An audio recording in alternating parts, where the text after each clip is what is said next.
Hi,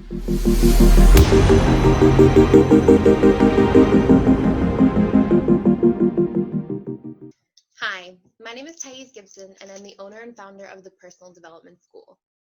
This is your daily breakthrough video, and today I'm going to talk about the fearful avoidant attachment style and how to effectively learn how to trust, or we could also say rebuild trust in a sense.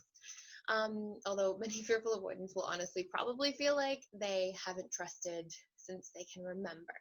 So we're going to go into why this has happened, what trust is. We're going to talk about some tools and strategies to really start repairing and seeing results in this area of your life, because it's honestly so important to have effective skills and tools to trust in order to be a part of a healthy relationship.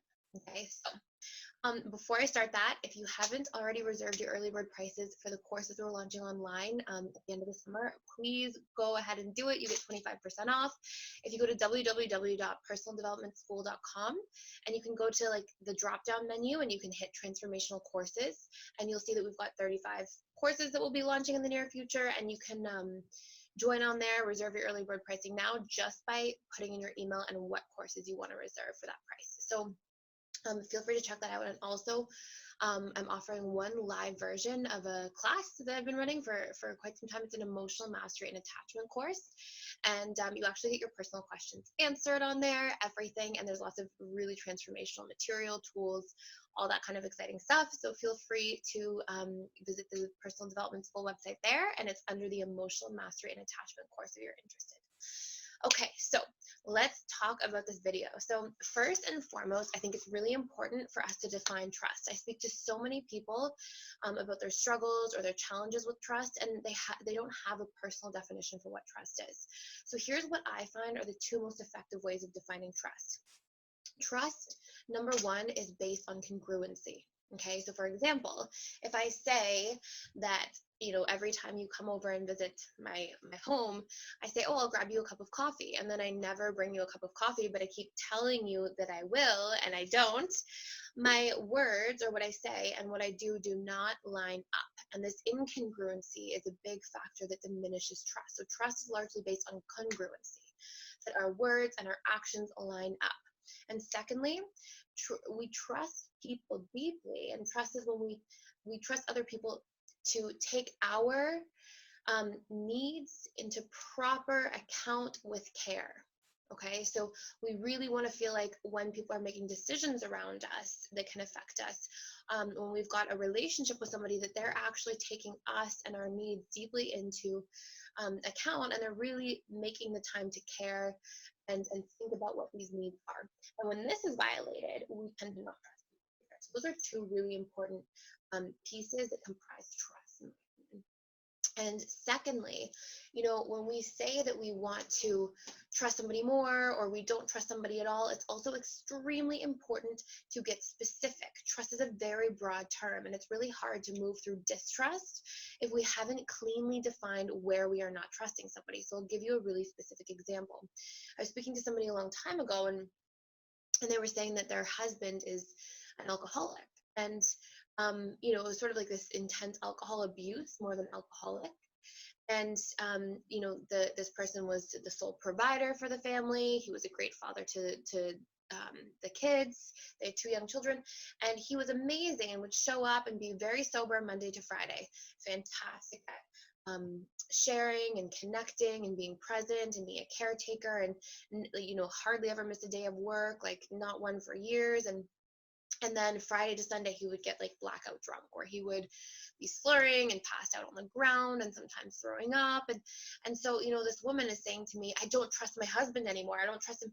And, when we say that, we make something that's already so painful even more excruciating, which is we go, okay, there's no trust. And the reality of the situation, and this is where you want to be really clear and specific, the reality of that situation was when I asked her, she said, no, you know what? I actually do trust him to be a good father to the kids throughout the week. I do trust him to, not miss a day of work, to be the provider and financially take care of the family and our needs. I trust him not to be violent or angry or abusive, because there was no history of that. And so, we have to define all the places we do trust, and then specifically where we don't trust. And she said, I do not trust him not to drink the point where he is, different period, also to the point where he is doing things that I think are embarrassing to the family, or that make me feel helpless, or that are painful to see, or that I have to caretake for. And so that's the space that I don't trust. And that was based on her personal opinion, um, around that situation. So you need to get really specific about what you don't trust. Do you not trust your partner to be thoughtful? Do you not trust your partner to show up on time? Do you not trust your partner to not cheat, to not betray you, to not lie, to not, get really explicit about these different things. Okay, so that's step one. Define your area that you don't trust. Step two is make sure you manage your expectations. So check in, make sure that the area that you're not trusting somebody to show up effectively is also not something, and it usually won't be, honestly, for the fearful avoidant, but just it's really important to check in case this can give you a lot of unnecessary suffering. To check in that you're not thinking, I don't trust my partner to never be late. And yet, if your partner shows up late once in, a 6-month period, it's excruciating and it's painful. You want to make sure that you have some realistic expectations in here. So honestly, most fearful avoidants are quite good about this. So step one, define your area of distrust. Step two, check in and make sure that it's reasonable and fair. And then I want to talk for a minute, as I put those pieces on hold. I want to talk for a minute about where this distrust comes from for a moment. So based on those two definitions that I originally gave to you. So incongruency. Why do fearful avoidants have such a hard time trusting? Because fearful avoidant attachment style is characterized as the attachment style that's born out of trauma. And this can be at a young age, or this can be developed future after really painful, excruciating experiences in your life or in relationships. And so what this fearful avoidant attachment style produces is hypervigilance. And sorry, not what the fearful avoidant produces, what the trauma produces. One of the major outputs from trauma is hypervigilance, hyper awareness of what's going on in your surrounding environment and circumstances. So for example, you will start getting really good at picking up on micro expressions, body language, changes in tone of voice, all these different things you are so good at reading. And it's actually an adaptation that the brain makes and becomes really good at as a means to protect itself from going through a traumatic event again. So what happens is, because trust is based so much on congruency, you become hypersensitive to noticing incongruency, which makes trust for you a much harder thing to develop. Okay, so sometimes you'll also hear this referred to as depth of processing. You'll take this information that you're hypersensitive to, and the shift in the body language or the change in the tone of voice, and you will often give it meaning, and this can be really difficult. So let me give you an example. So let's say that your partner, you're at home, and your partner gets a text message, and the partner looks at the phone and makes a face and then sort of puts it away, or puts it to the side and doesn't say anything about it, or doesn't make a comment about it. It's not that the person should always have to make a comment about the text message, but if they make a funny face and you catch it, because you probably will, because you're the fearful avoidant, if you notice it, you might go, oh my gosh, something bad happened, or oh, he's talking to somebody else and they're in a fight, or and it's so easy to give really painful meaning to things, because again, when you come out of trauma, you tend to have a bit of a cognitive bias towards catastrophizing. And it won't be something that's huge or, super consistent, but there will be a tendency to catastrophize in the area of where you're most wounded. So if you have fears of being cheated on or lied to, or some kind of wound there, you're going to catastrophize down that trajectory, if that makes sense, down that pathway. So what you need to do to work through this first piece of trust, is to make sure that you're expressing these things. And I know this is so scary, because again, also the fearful avoidant tends to feel so much but not love being vulnerable at the beginning as they're healing. And it's super important to speak up, to say something like, hey, I noticed that, and you made a face, and I'm feeling a little bit unsafe or insecure, what's going on? And to be completely honest, this may not be the best thing to do in a very early stage of a relationship, because people may not know how to take it.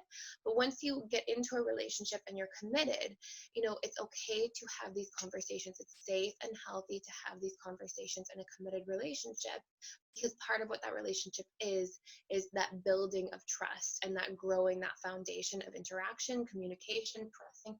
Super important to do.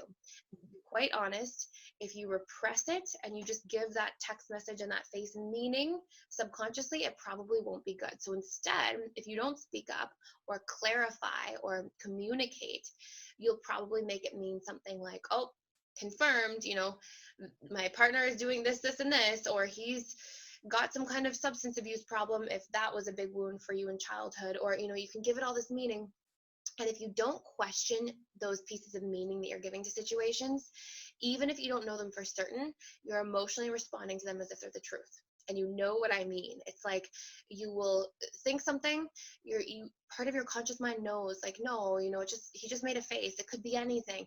But your subconscious mind starts emotionally creating the response inside of you as if, he really does have a substance abuse problem, and that was a drug dealer, or he really is cheating and this is what's going on, or she really is, doing something behind your back. And so, whatever that is, we want to be really clear about how we communicate, and we want to also make sure that we're questioning our story. We are also responsible for that part. So we want to ask ourselves, when we're giving meaning to these situations, when we're noticing all of those little incongruencies, okay, or shifts in patterns of behavior, like somebody's being super loving, super available, and then they're kind of withdrawn, don't give meaning that something like, oh, this person's about to leave me, they're not interested in me anymore, because when we get into that place, it becomes extremely painful.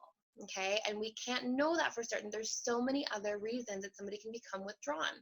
They're going through a hard time, they had a challenging week at work, they're fearing things, and those fears are activated within them. Whatever it might be, we want to make sure that we're questioning the meaning that we're giving to things, and also asking for communication and clarity around the things that make us feel unsafe. Okay, two extremely important steps if you're really committed to rebuilding trust. Not easy steps, extremely important for this path, okay, for the rebuilding of trust. And I want to also mention one last thing in here, and I'll go through like a deeper video about greater details to some of this. But the fearful avoidant has a tendency, when they get into a relationship, to also stop taking their own needs into consideration. And that's really the second part here. It's like, the mind is a projector, and it really is in so many ways. And I'll do a whole video on like how the mind projects.